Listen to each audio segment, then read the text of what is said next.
"Don't look at me like that, you drab little spinster." Batya's voice cut through the hallway, bright and careless, like an ornament hung on something rotten. Christmas Eve pressed in around us, the muffled sound of carols drifting from a neighbor's radio, blinking lights reflected in the dark window at the end of the hall. Four children stood barefoot on the cold tile between us, shoulders hunched, teeth chattering inside sweaters too thin for December. The youngest clung to my leg, burning with fever, his skin unnaturally hot through his pajamas. He whimpered, exhausted and confused. Batya didn't look at him. She tilted her head toward the glass instead, checking her reflection, smoothing her hair with two practiced fingers. I understood all at once that she saw us the way people see clutter, something inconvenient, something blocking the door. The worst night of the year to leave children behind, and she chose it without hesitation. "Fix them before I get back," she said, shrugging into a fur coat worth more than my car. "I just need 1 hour to be me. 1 hour." She said it like it was nothing, like she was stepping out for milk. The coat swallowed her frame, soft and expensive, while behind her one of the kids coughed, a deep, wet sound that scraped at my nerves. Their cheeks were flushed, noses raw. Someone's pants were damp. I noticed everything because someone had to. "You're good at this stuff," she added, already backing toward the door. "You don't have a life anyway." The door shut with a sharp finality. Her heels clicked down the hall. Through the window, I watched her car pull away, taillights dissolving into Christmas traffic. My hand slid the deadbolt closed without thinking. The click echoed through the apartment, loud and irreversible. I knew then, deep in my bones, that she wasn't coming back. On the table behind me, my nursing textbook lay open to pediatric dosage charts. A corner of my medical school acceptance letter peeked out from beneath it. It felt like a cruel joke, a future still warm while my present collapsed. I had been accepted into one of the best medical programs in the country. Pediatric surgery. I had earned it. Years of discipline, brutal exams, sleepless nights proving I could handle pressure and precision. I wanted to fix children, heal them, be the steady hands when everything else fell apart. Instead, I was wiping vomit off a feverish toddler while 3 others cried because they thought their mother had disappeared forever. There was no universe where I could survive a surgical residency and raise 4 traumatized children who needed breakfast every morning, lunches packed, clean clothes, therapy appointments, and someone to sit beside them when nightmares took over. The choice didn't feel heroic. It felt inevitable. The next morning I shredded the acceptance letter. Paper tore softly between my fingers. Dreams don't scream when they die. That was the first silent cut. I took a floor nurse job instead. No operating room, no prestige. But I could be home by 6. I could make dinner. I could tuck them in and promise, truthfully, that I'd still be there when they woke up. People like to say sacrifice is noble. They don't tell you it's relentless. They don't tell you it drains you in inches, not miles, until one day you look in the mirror and don't recognize the woman staring back. My first gray hair appeared when I was 25. By 28, I had stopped dating altogether. No one wants a life that comes with 4 children who might accidentally call you mom, and then freeze in terror, afraid that word will make you leave too. I aged quickly. Stress settled into my bones. Fear followed me everywhere. Fear of failing them, of resenting them, of becoming like her. Some nights I cried silently in the shower because I didn't know who I was anymore. But something else grew alongside the exhaustion. Routine. Stability. Safety. They learned that someone always came back. That dinner happened every night. That nightmares ended with a light switched on and a calm voice saying, "I'm here." I lost my youth. I built something solid at 3 in the morning, holding a vomit bucket while the youngest burned at 103 degrees. My phone lit up. Debia posted a photo. There she was, tanned, glowing, leaning against the railing of a yacht in Dubai. Champagne in hand. White dress. No shadows under her eyes. The caption read, "Living my best life sparkles #freedom." My eyes burned from lack of sleep. I smelled like bleach and sickness. The humidifier rattled uselessly in the corner. I imagined typing a comment I would never post. "Your son has a fever of 103. Your daughter asks why you hate her." I didn't scream. I didn't throw the phone. I saved the photo. Then another. And another. Every vacation. Every filtered smile.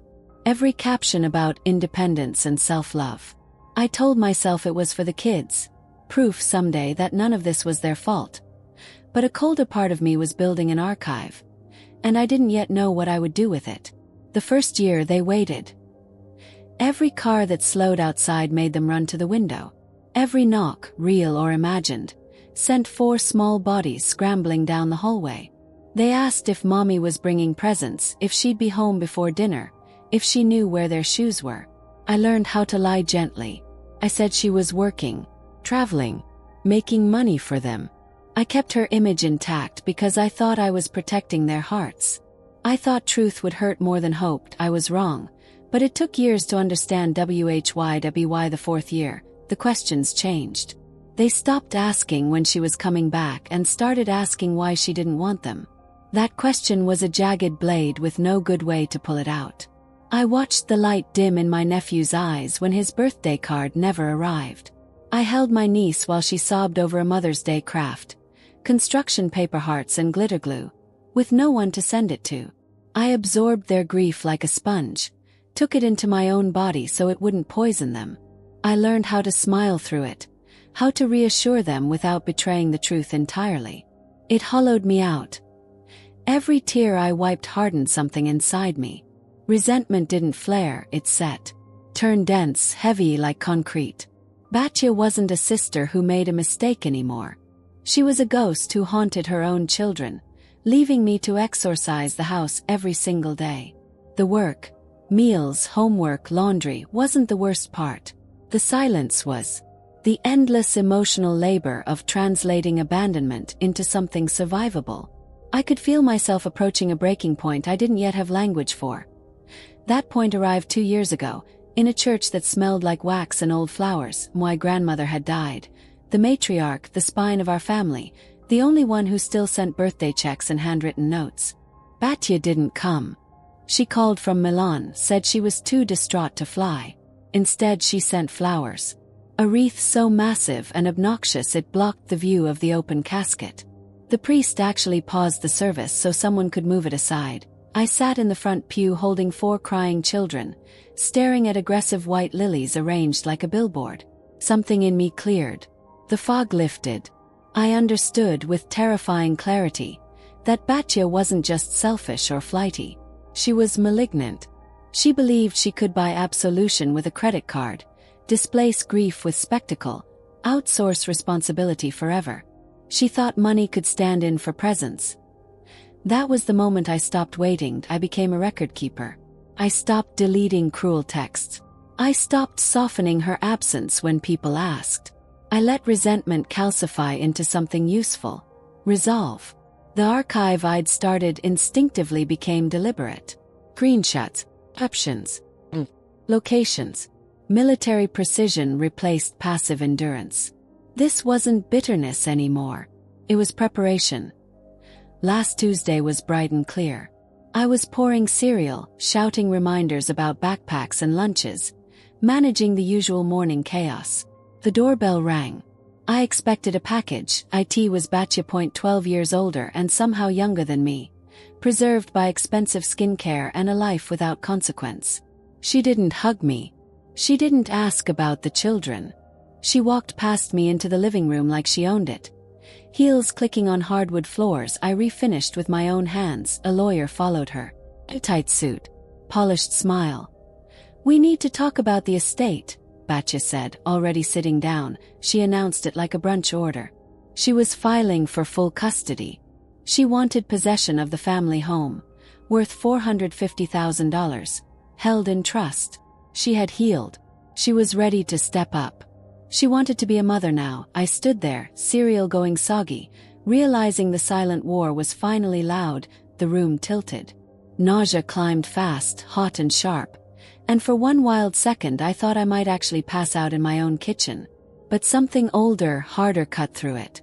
In the emergency room, you learn to look past the screaming to find the bleeding.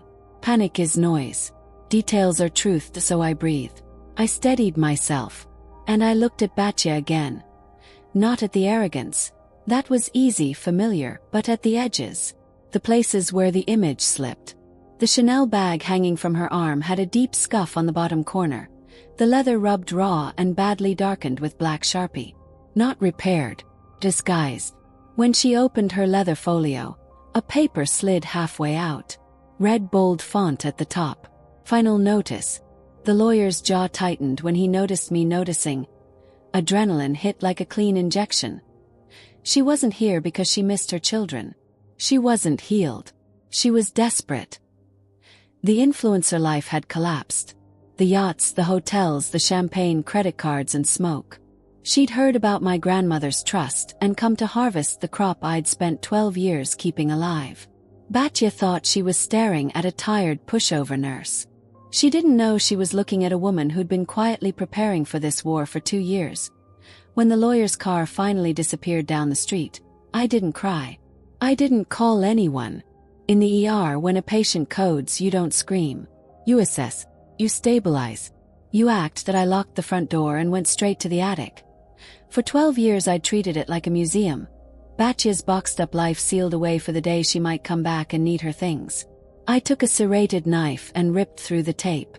Cardboard gave way. Dust bloomed. It wasn't a museum anymore. It was an evidence locker. I didn't need memories. I needed proof. Something admissible.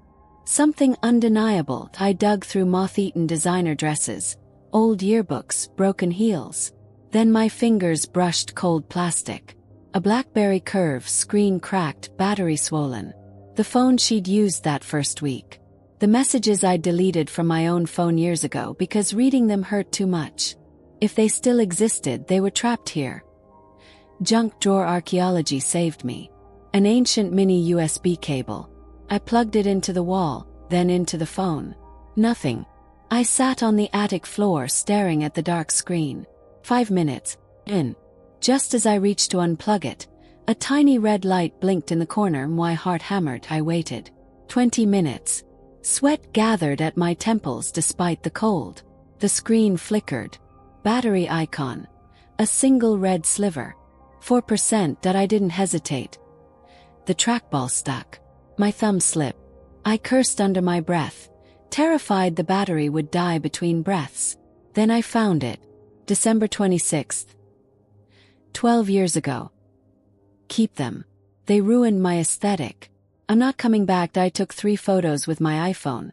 Message, date, sender ID. The BlackBerry went black forever the instant the third picture snapped. But the ghost had already spoken. I moved to the fireproof safe. Batya had known about the money. She'd never bothered reading the paperwork. I pulled out the living trust, flipped past the assets to the conditions, paragraph 4.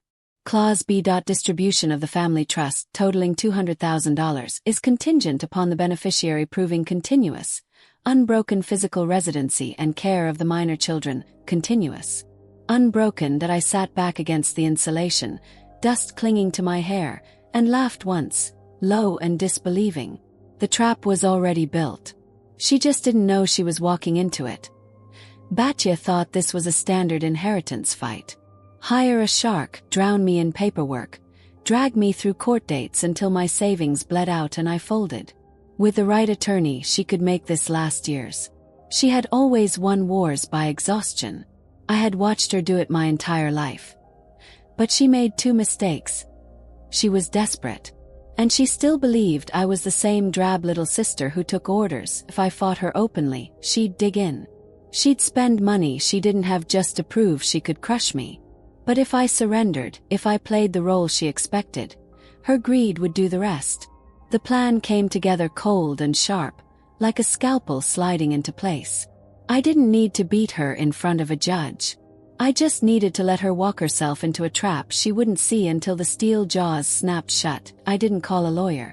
I opened my laptop and typed. I knew exactly what she wanted to hear. Not resistance, not anger, but defeat. Batya, you win. I can't afford the legal fees to fight this. Your lawyer is bleeding me dry and I just want it over with. I'm willing to sign over the house, but we need to settle the outstanding household expenses first. Please let's keep this out of court. I read it once. Hit send. 12 minutes later my phone buzzed. Not an email. Text. Finally, I knew you'd see reason. I'll bring the transfer papers. Don't waste my time. Within the hour, she fired her lawyer. Told him she'd handled it herself and didn't want to pay another billable hour. Exactly as calculated. She thought she was saving $300 an hour. In reality, she was walking into the slaughterhouse alone. We agreed to meet at Mr. Henderson's office. Neutral ground, she thought. Just a notary. What she didn't remember, or never bothered learning, was that Mr. Henderson was the estate attorney who had drafted my grandmother's trust. A man who spoke little and read contracts the way priests read scripture. When I called and explained that Batya was coming to sign documents related to the trust, there had been a long pause on the line. "I'll clear my afternoon," he said. I arrived 30 minutes early. The conference room was sterile, smelling of lemon polish and old paper. A long mahogany table stretched down the center. It felt less like a meeting room and more like an operating theater. I laid everything out carefully. On my left, a thick bound document. Itemized cost of child rearing, 2012 to 2024. Medical bills. School fees. Therapy. Clothing. Food. Housing. 12 years of receipts. Totals highlighted in yellow. This was the threat. On my right, a single clean sheet. Affidavit of voluntary non-involvement. Plain language. Simple signature line. This was the bait. Hidden beneath the folder, unseen but waiting, was a copy of the living trust. This was the blade. 1:58 p.m. My hands were steady. My heart was slow. I wasn't tired. I wasn't scared. I wasn't the sister who swallowed pain anymore. I was the one holding the pen.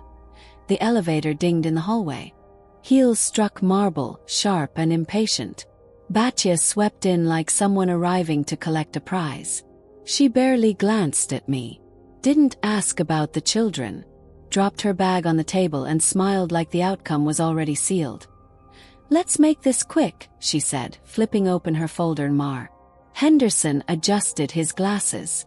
"Before we proceed," he said calmly, "there are documents that require your review."